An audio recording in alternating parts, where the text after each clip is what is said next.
آموزش بخش ثبت نام و ایجاد حساب. در قدم اول اپلیکیشن حواله آنلاین را روی گوشی خود نصب کنید. سپس اپلیکیشن را باز کنید. روی گزینه ثبت نام با موبایل کلیک کنید. حالا روی گزینه ثبت نام با پیامک کلیک کنید. در قسمت اول ایمیل خود را وارد کنید. سپس شماره فعال خود را وارد کنید. در این قسمت نام و تخلص خود را به انگلیسی یا فارسی بنویسید. یک رمز 8 رقمی برای خود انتخاب و وارد کنید.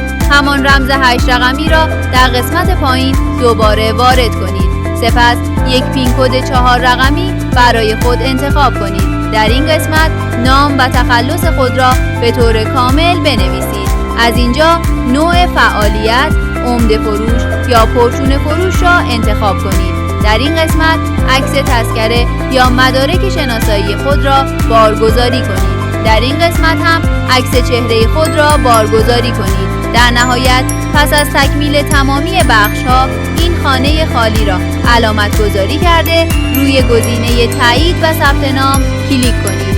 ثبت نام شما با موفقیت انجام شد. حالا برای ورود به حساب خود از قسمت بالا به صفحه قبل بازگردید تا صفحه ورود برای شما باز شود. این بار روی گزینه ورود به سیستم کلیک کنید. در قسمت اول همان نام کاربری که هنگام ثبت نام وارد کرده بودید را بنویسید. در قسمت دوم همان رمز 8 رقمی که هنگام ثبت نام انتخاب کرده بودید را وارد کنید. سپس روی ورود به سیستم کلیک کنید تا وارد حساب خود شوید.